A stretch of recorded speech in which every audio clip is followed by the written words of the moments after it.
Apalagi kau bela-bela anting-anting. Bangsa Indonesia adalah bangsa yang lahir dari kearifan budaya Nusantara untuk mencari persamaan di tengah begitu banyaknya perbedaan melalui musyawarah mufakat pada tanggal 28 Oktober 1928 atau yang lebih kita kenal dengan nama Sumpah Pemuda, dengan sebuah cita-cita untuk mengangkat harkat dan martabat hidup rakyat. Keadilan sosial bagi seluruh rakyat Indonesia merupakan dasar ukuran dari keberhasilan cita-cita tersebut. Kesempurnaan dasar ukuran akan tercapai bila seluruh perjuangan dikembalikan oleh sebuah keyakinan adanya keterlibatan Tuhan Yang Maha Esa di dalam proses membangun kehidupan berbangsa dan bernegara. Usaha dan perjuangan untuk tetap bersikap dengan berpihak kepada manusia yang adil dan beradab, persatuan Indonesia, dan kepada rakyat yang dipimpin oleh hikmat atau ilmu kebijaksanaan dalam permusyawaratan perwakilan merupakan lintasan yang pasti.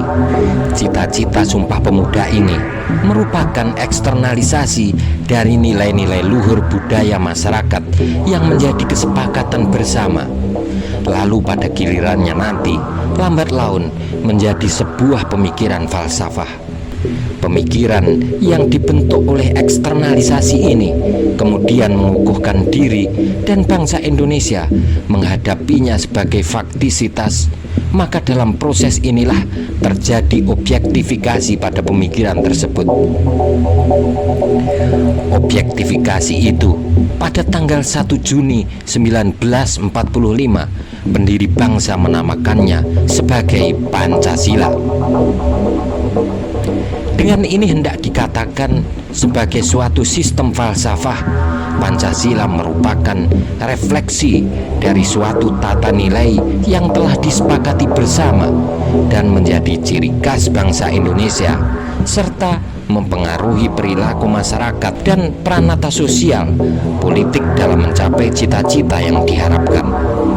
Dalam pada itu, agar pemikiran yang telah diobjektifikasi tidak menjadi asing bagi bangsa Indonesia itu sendiri yang menciptakannya, ia harus diusahakan kembali menjadi bagian dari subjektivitas bangsa Indonesia. Inilah tahapan internalisasi, dan Undang-Undang Dasar tahun 1945 adalah cara bagaimana agar Pancasila menjadi bagian dari subjektivitas bangsa Indonesia. Tentu saja pengertian falsafah ini diambil dalam pengertian yang luas, baik sebagai hasil refleksi bangsa Indonesia maupun sebagai ilmu yang memberikan dasar teoritis bagi sistem berpikir bangsa Indonesia. Artinya, Pancasila menjadi sah apabila membawa bangsa ini ke dalam situasi di mana Pancasila mampu menjelaskan dan menjawab persoalan yang dihadapi oleh bangsa. Dengan demikian, Pancasila membuat aktivitas bangsa Indonesia menjadi efektif dan mengenai sasaran. Terputus dari kehidupan berbangsa dan bernegara, Pancasila menjadi verbalisme semata, menjadi berhala bagi bangsa Indonesia.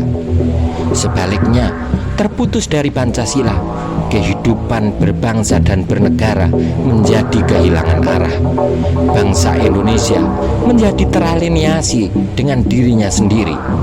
Untuk itulah diperlukan proses internalisasi agar Pancasila sebagai hasil objektifikasi menjadi subjektivitas bangsa Indonesia itu sendiri. Undang-Undang Dasar 1945 adalah bentuk internalisasi itu. Sebagai bentuk internalisasi, Undang-Undang Dasar 1945 dapat dikatakan sebagai program aksi dalam memberikan tuntunan pelaksanaan kehidupan berbangsa dan bernegara. Undang-Undang Dasar 1945 bertumpu pada asumsi dasar. Asumsi dasar berada pada falsafah yang melandasinya. Bila Pancasila merupakan tumpuan dari lahirnya Undang-Undang Dasar 1945, Sedangkan Undang-Undang Dasar 1945 mengatur dan mengarahkan kehidupan berbangsa dan bernegara, maka berarti Pancasila bukanlah sesuatu yang tidak praksis, dan Undang-Undang Dasar 1945 adalah suatu usaha agar Pancasila menjadi sistem gagasan yang dapat diapresiasikan, terhindar dari kebekuan dan sikap irasional. Uraian singkat ini sebenarnya hendak mengatakan bahwa Undang-Undang Dasar 1945 merupakan ideologi dari falsafah bangsa Indonesia dan bukan sekedar konstitusi. Sifat ideologi itu sangat kental bila kita melihat isi dari Undang-Undang Dasar 1945 secara totalitas, di mana undang-undang itu berisi kehendak dari sebuah bangsa untuk dominan menentukan sendiri sistem, ide, dan gagasan yang secara normatif mempengaruhi persepsi, landasan, dan perilaku berbangsa dan bernegara. Sebagai contoh adalah makna kedaulatan rakyat seperti yang terdapat di dalam Undang-Undang Dasar 1945 hasil amandemen. Dari sudut pandang konstitusi, pasal ini tidak dapat melahirkan kedaulatan, melainkan hanya melahirkan kedaulatan individu dalam pengelolaan partai-partai dan susunan perwakilannya ditentukan oleh pemilu. Bunyi dari pasal tersebut adalah bahwa MPR terdiri dari anggota DPR dan anggota DPD. Maka sebetulnya tidak ada MPR, yang ada hanyalah DPR dan DPD. Pemahaman konstitusional ini dapat menciptakan terjadinya penciutan signifikansi pada hak-hak berpolitik rakyat, terjatuh dalam hak pilih bukan hak suara. Hak pilih tentu saja memiliki perbedaan kualitatif dengan hak suara. Dalam hak pilih, siapapun dapat menggunakannya tanpa pertimbangan akal sehat sekalipun. Sebaliknya, hak suara menuntut pertimbangan akal sehat dan kearifan dalam menggunakannya. Pemahaman konstitusional ini pada gilirannya nanti akan menyebabkan kekuasaan ditentukan oleh faktor pilihan mayoritas. Hal ini tentu saja sangat membahayakan. Bagaimana jadinya bila pilihan mayoritas kepada kelompok yang anti terhadap kedaulatan rakyat? Maka kedaulatan rakyat tersebut tentu saja berbeda bila kita memahami Undang-Undang Dasar 1945 dalam kerangka ideologis. Pasal itu memiliki keterkaitan kuat dengan sistem nilai Pancasila, yaitu musyawarah mufakat. Dengan demikian, yang dinamakan kedaulatan rakyat mengandung arti kedaulatan yang diwujudkan dalam badan perwakilan rakyat yang susunannya ditentukan oleh hak suara dari musyawarah mufakat rakyat. Undang-Undang Dasar 1945 sebagai ideologi dari falsafah Pancasila tentu saja tidak dapat dengan mudahnya begitu saja diganti atau diubah. Pergantian atau pengubahan terhadap undang-undang itu bila tidak memahami bentuk grand design bangsa Indonesia sangat membahayakan, karena akan menciptakan jarak eksistensial antara kehidupan berbangsa dan bernegara dengan Pancasila. Oleh karena itu, pembatalan terhadap amandemen Undang-Undang Dasar 1945 sangat mendesak untuk dilakukan agar cita-cita bangsa Indonesia untuk mengangkat harkat dan martabat hidup rakyat dapat tercapai. Pancasila, Undang-Undang Dasar 1945, dan NKRI memiliki keterkaitan yang erat dan merupakan grand design bangsa Indonesia. Bila proklamasi hanya dapat mengantarkan bangsa Indonesia pada pintu gerbang kemerdekaan, maka pelaksanaan desain secara benar merupakan kunci yang dapat membuka pintu gerbang kemerdekaan sehingga anak-anak bangsa bisa masuk ke dalamnya.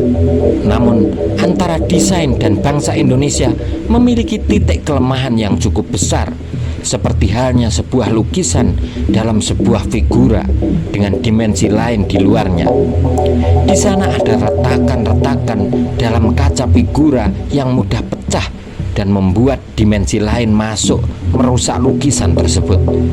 Retakan tersebut berupa mentalitas manusia sebagai pelaksananya.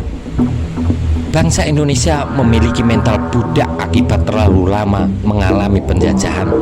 Mental budak inilah yang membuat bangsa Indonesia begitu mudah menerima ide dan gagasan yang dapat merusak desain yang telah dibuatnya sendiri. Maka dengan alasan potensi fasisme dalam Undang-Undang Dasar 1945, pihak imperialis kapitalis melalui berbagai macam perjanjian lalu melakukan penekanan, dan bangsa Indonesia pun melakukan pergantian Undang-Undang Dasar 1945 dengan Konstitusi RIS, kemudian selanjutnya UUDS 1950 sebagai bentuk ketidakberdayaan. Akibatnya terjadilah untuk pertama kali deformasi pada desain bangsa. Partai-partai politik berdiri, bentuk negara berubah menjadi RIS, lembaga kepresidenan tidak berjalan sesuai dengan fungsinya. Puncak deformasi ini adalah terselenggaranya pemilu 1955 yang mengakibatkan fragmentasi masyarakat dan kekacauan pada sistem ketatanegaraan. Kekacauan ini disadari oleh Presiden Soekarno, lalu kemudian lahirlah dekret presiden yang berisi kembali kepada Undang-Undang Dasar 1945. Sistem kepartaian dalam pemilu tidak sesuai dengan desain yang telah dibuat oleh para pendiri bangsa. Ini disebabkan sistem kepartaian dan pemilu bertentangan dengan asas musyawarah mufakat sebagai sebuah metode dalam menegakkan kedaulatan rakyat. NKRI sejatinya adalah sebuah negara tanpa partai. Sekali lagi, NKRI sejatinya adalah sebuah negara tanpa partai. Oleh karena itu, dalam Undang-Undang Dasar 1945 tidak dijumpai satu pasal pun yang mengisyaratkan penyelenggaraan pemilu yang diikuti oleh partai-partai dengan hak pilih rakyat sebagai pembenarnya. Pelaksanaan pemilu yang diikuti oleh partai-partai merupakan implementasi dari pasal 34 Konstitusi RIS dan pasal 35 Undang-Undang Dasar sementara tahun 1950. Padahal kedua konstitusi tersebut adalah hasil penetrasi bangsa imperialis kapitalis kepada bangsa Indonesia. Dengan demikian, sesungguhnya pemilu dan partai politik adalah bukti kemenangan kaum komprador dalam menguasai negeri ini. Akan tetapi, fakta ini disadari oleh Presiden Soeharto. Ini yang menyebabkan beliau tidak pernah mendirikan partai, tetapi memperkuat sebuah golongan besar untuk menampung berbagai macam kelompok dalam masyarakat untuk bermusyawarah mufakat dalam mengatasi persoalan bangsa. Golongan besar ini bernama golongan karya atau Golkar.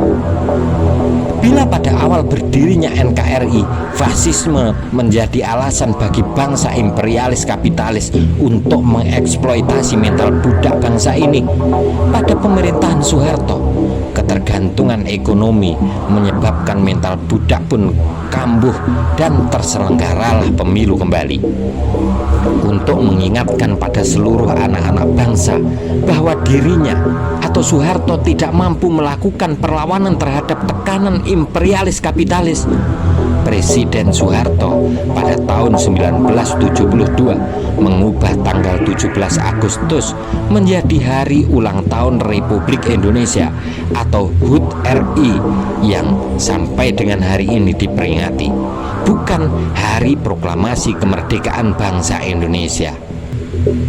Ini artinya bahwa Presiden Soeharto sedang memberitahu anak-anak bangsa lain bahwa dirinya tidak sedang melaksanakan Undang-Undang Dasar 1945, tetapi dirinya melaksanakan UUDS 1950 karena yang menyatakan tanggal 17 Agustus 1945 sebagai HUT RI hanya terdapat pada pembukaan UUD 1950. Kepatuhan bangsa ini pada bangsa imperialis kapitalis terus berlanjut setelah mundurnya Presiden Soeharto. Bila sebelumnya mental budak mengakibatkan anak-anak bangsa tak mampu mengadakan perlawanan secara keseluruhan, maka pada era reformasi mental budak tersebut telah membuat anak-anak bangsa dengan riangnya menerima penjajahan atas ide dan gagasan oleh imperialis kapitalis. Bentuk kegembiraan tersebut dinyatakan melalui amandemen pada Undang-Undang Dasar 1945. Ini tentu saja menjadi sesuatu yang ironis dan konyol. Apa yang menjadi alasan amandemen itu jika Undang-Undang Dasar 1945 itu sendiri mulai dari NKRI berdiri sampai dengan hari ini belum pernah dilaksanakan? Sekali lagi, belum pernah dilaksanakan. Maka tidak berlebihan jika kecurigaan pantaslah kita alamatkan pada kepentingan-kepentingan bangsa imperialis kapitalis atas amandemen tersebut melalui kaum penjilat, kompromis dan komprador yang akan menghancurkan bangsa ini. Selamat berjuang Indonesia.